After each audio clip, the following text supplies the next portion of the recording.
Today, we're jumping into a story about rebellion, about incredible risk, and about a freedom train that, well, didn't always run in silence.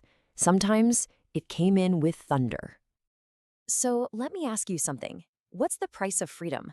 I mean, what does it really cost to break free? Is it your life, a war, or is it something else? Well, believe it or not, in one particular board game, the answer is a single card. And that's where we're starting.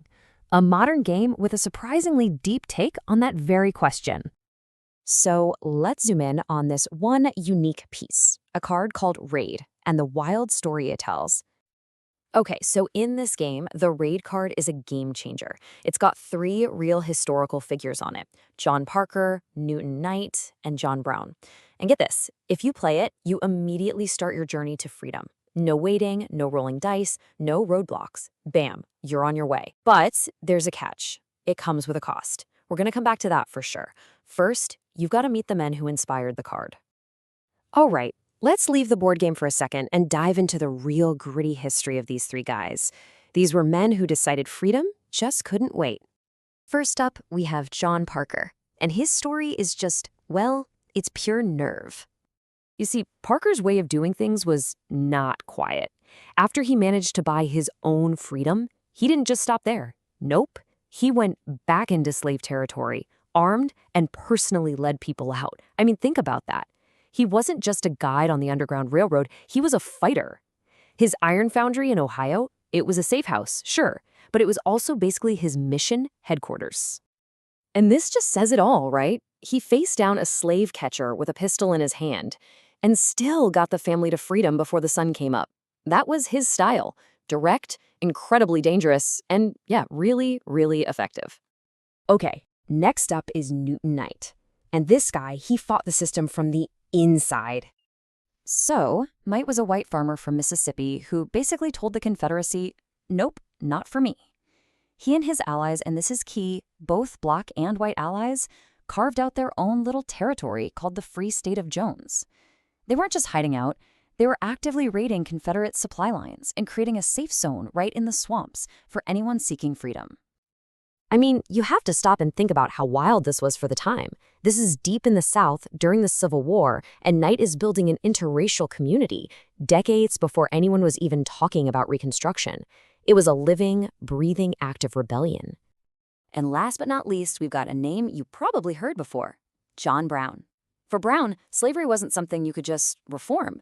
To him, it was a war, plain and simple, and he was ready to fight it. Brown's whole strategy was confrontation, no negotiation. He led raids, he freed enslaved people by force, and his biggest move, of course, was seizing the federal arsenal at Harper's Ferry, trying to kick off a massive uprising. Now, that plan didn't work out. He was captured and he was executed. But man, did his actions shake the nation to its core and shove it even closer to civil war. But here's a detail people sometimes forget. Right before the huge raid on Harper's Ferry, what was he doing? He was still out there, on the ground, personally guiding a family to freedom.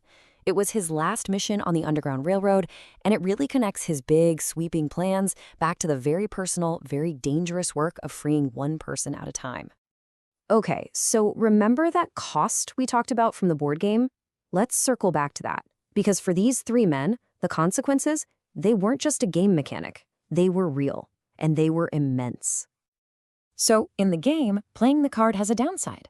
It gives you this huge boost, but it's not a get-out-of-jail-free card. And in real life, that cost was paid with bounties, with safety, with their very reputations. John Parker, for example, had a massive bounty on his head.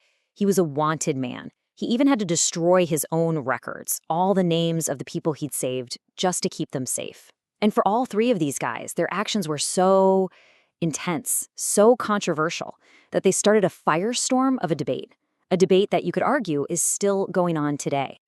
And that's really the heart of it, isn't it? The controversy? Because these guys were never seen as clear-cut heroes by everyone, not even close.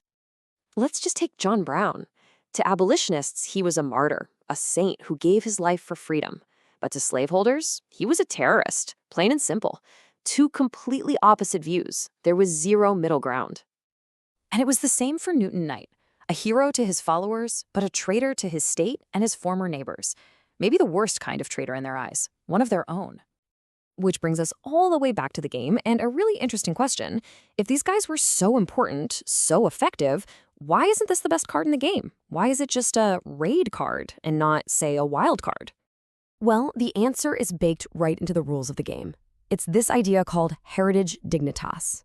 And this concept sets a really specific bar for what counts as top-tier leadership in the fight for freedom. So let's break down the rules for what makes a wild card. The game says you need to show heritage dignitas, insightful wisdom, and resourcefulness. Okay, checks out. But then there's the last one. Wield civil and political powers to advocate for freedom. And there it is. The game's creators decided the highest honor goes to those who worked within the system to change it. Parker, Knight, and Brown, they worked completely outside the system. They weren't reformers, they were revolutionaries. And in this game, that puts them in a whole different box. So what does that distinction actually mean? It's not just about a game, right? It's about how we remember rebellion, how we tell the story of the fight for justice. Because history is just not neat. It's messy. The story of freedom includes those quiet, secret acts of defiance, for sure. But their actions prove that sometimes freedom didn't ride in silence. Sometimes it roared with thunder. And these men, they were the thunder. The uncomfortable, the controversial, the direct action that absolutely changed everything. And that kind of leaves us with one last big question to chew on, doesn't it? When you're fighting for something as fundamental as justice, where is that line between being a hero and being a renegade? And maybe more importantly, who gets to draw that line? Heritage Owl's Underground Railroad Starboard game is a mini history lesson wrapped in a bundle of fun and brainy enlightenment, allowing players to navigate the freedom seeker's path while learning about white and black abolitionists facing unpredictable challenges, and reveals transformative solutions from their struggles, reflecting how similar battles in a new and elusive guise prevails today. You'll need the unwavering backing of the likes of William Still and Marianne Shadd carry cards.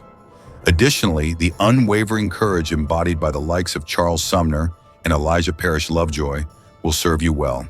They are truly to die for in every conceivable sense. Cards like that of John Brown presents moral dilemmas, offering potential escape at a cost, reflecting the dramatic twists of John Brown's life and the game's commitment to historical authenticity. Conversely, the cleverness of the Henry Box Brown card. This little gem proves that sometimes a dash of creativity can take you way further than throwing punches. Prepare for a daring escape. Will you spill ink and use the power of words like Frederick Douglass, or unleash your inner hero and embody the brave spirit of Harriet Tubman? A little heads up. Reminiscent of the courageous days of the Underground Railroad, you won't be flush with cash on go like in Monopoly. Here, it's all about sharpening that brilliant brain of yours and counting on the goodwill of random folks. The clock is ticking and the hounds are closing in. Let the adventure begin, one move at a time.